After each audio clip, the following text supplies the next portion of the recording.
Sébastien, bonjour. Bonjour Vincent. Alors nous allons parler tous les deux de marché. C'est un peu difficile d'y voir clair aujourd'hui sur les marchés actions parce qu'on a cette épée de Damoclès au-dessus de nos têtes, c'est la Grèce avec un tas d'informations qui pleuvent tous les jours sur nos têtes et des informations contradictoires qui soufflent le chaud et le froid. Alors j'ai tout de même une question, est-ce qu'il faut jouer le moment grec? Est-ce qu'il faut jouer la Grèce, Sébastien?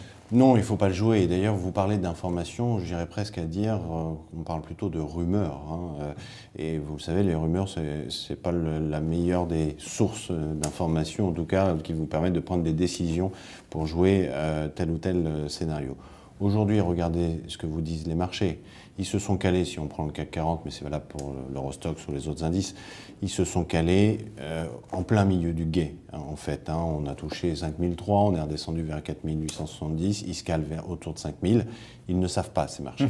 Et ils ne savent pas, et ils ne veulent pas jouer un scénario plutôt qu'un autre. Les taux, c'est la même chose d'ailleurs. Si vous regardez, les taux longs, ils étaient passés, on en reparlera, mais c'est important, mais ils étaient passés de 0 ou presque en Allemagne, ils sont remontés à 0,70, 0,90. On est revenu à 0,50 il y a 48 heures. Idem pour l'euro, je ne vais pas donner les chiffres, mais pareil. Beaucoup de volatilité. Alors, de la volatilité, ça traduit l'incertitude et les rumeurs. Maintenant, aucune prise de décision. Et j'invite les investisseurs particuliers à ne pas vouloir tenter par telle ou telle stratégie de jouer une issue. Aujourd'hui, aujourd'hui on ne sait pas, c'est quelque chose qui est extrêmement politique et dans chacun des scénarios possibles, on pourrait y trouver du plus. La Grèce et du moins. La Grèce reste en zone euro. C'est du plus parce que ça enlève cette incertitude politique, ça redonne du temps, mais ce temps ne résout pas les problèmes, on le sait très bien, c'est structurel, donc ça reviendra. Et puis, ça peut inquiéter quelques marchés de taux qui vont se dire, mais finalement, les pays européens vont continuer de payer, etc., etc. La Grèce sort, à l'inverse. La Grèce sort, beaucoup de volatilité, c'est immédiat.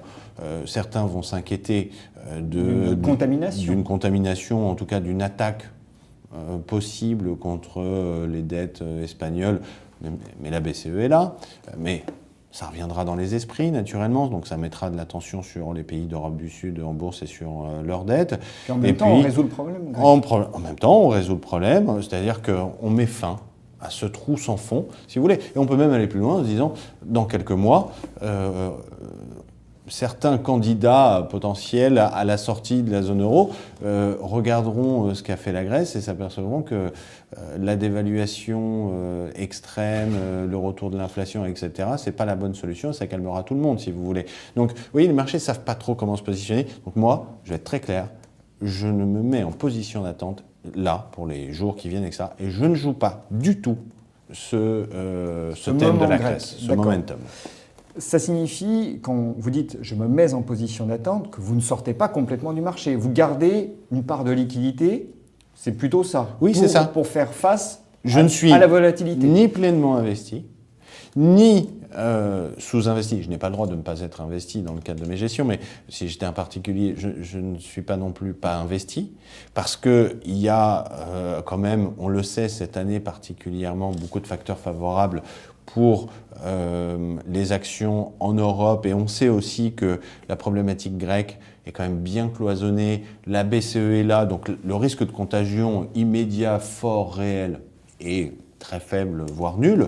Donc un retour en arrière des actions, par exemple un CAC 40 qui reviendrait ponctuellement dans la zone des 4700 redonnerait pour tout le monde une opportunité. Mais je veux pouvoir avoir des liquidités pour la saisir. Alors combien de liquidités? Parce que c'est ça la question. C'est propre à chacun naturellement, mais si on prend, pas des extrêmes, mais si on prend entre 100% investi et non pas 0 mais 50, je pense que se caler dans une zone à court terme 75-80 pour avoir 20% de cash, à être prêt à retourner tout de suite ou bien à saisir les opportunités, ça me paraît le bon équilibre. Bon, alors à court terme, on a compris que vouloir jouer la Grèce d'une façon ou d'une autre, c'était jouer au casino, oui. On s'abstient, oui. On adopte une position d'attente, mais est-ce qu'on est aujourd'hui en mesure, est-ce que vous êtes en mesure en tant que gestionnaire d'établir une stratégie de moyen terme au-delà de ce moment grec, quelle que soit l'issue? Oui, en tout cas j'en ai une, c'est-à-dire que je me dis si l'issue est défavorable, les marchés corrigent, mais tout de suite la BCE est là et il n'y a pas d'alternative au placement action et beaucoup d'opérateurs qui ont raté un peu la hausse du premier trimestre vont saisir les opportunités pour revenir sur le marché. Donc on retrouve la dynamique action. Si à l'inverse, l'issue est positive, ça enlève une épine du pied importante pour les marchés. Et on repart, je dirais, dans la dynamique haussière. Même si, dans ce cas-là, à mon avis, la dynamique haussière n'est pas avec la même vélocité et la même force et vigueur que celle du premier trimestre. Et donc, dans ce cas-là, dans les deux cas, finalement, pas tout à fait avec le même cheminement, mais dans les deux cas, je me dis que l'objectif que moi-même je m'étais fixé au 1er janvier d'un CAC 40 quelque part dans l'année à 5500, on l'aura. Et là, j'arrive en fait à une troisième partie. 5500 sur le CAC, courant de l'été donc.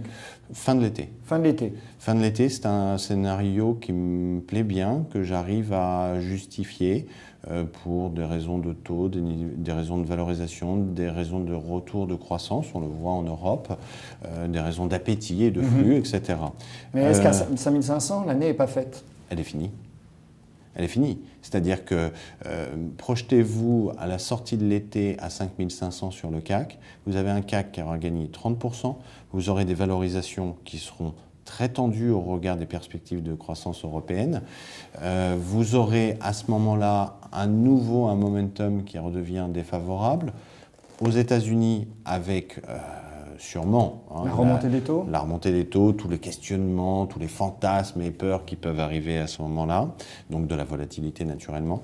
Vous aurez, et je le pense et on le voit, une problématique sur les taux longs européens. Parce que, regardez les taux longs, vous savez, les marchés obligataires, ils sont beaucoup plus matures que les marchés actions. Ils nous délivrent beaucoup plus d'informations et d'une information plus de moyen terme et plutôt forte et crédible. Ces marchés de taux, ils sont passés, si je prends le Bund allemand, vous pouvez prendre l'OAT, c'est pareil. Ils sont passés au mois d'avril de 0,05 à 0,7, 0,8. Non, de 0,05 à 0,7%, 0,9, même presque 1%. Oui, et puis les taux espagnols, etc., à 2, 2,5, etc. Qu'est-ce qu'ils nous ont dit, les marchés obligataires? Ils nous ont dit, on ne croit plus à la déflation. Ça, c'est vrai, ça a été confirmé cette semaine par des chiffres européens d'inflation supérieurs aux attentes, positifs, etc. Donc ça, c'est une bonne chose. Plus de problématique de déflation. Donc c'était rassurant cette hausse finalement. Mais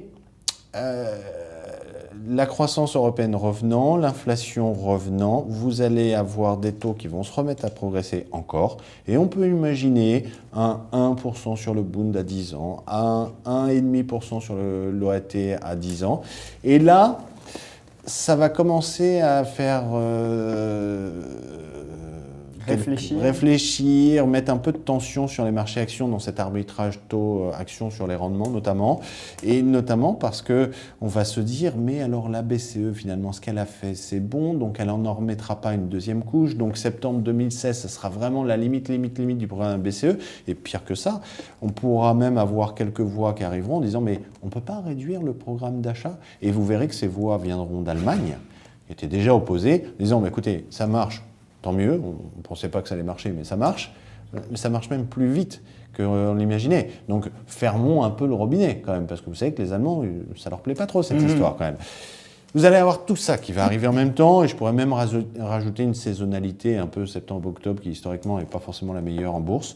Donc moi, 5005, sortie de l'été, je pense que l'ensemble de la communauté financière se dira désormais il y a trop de risques, on bloque tout. La partie est finie.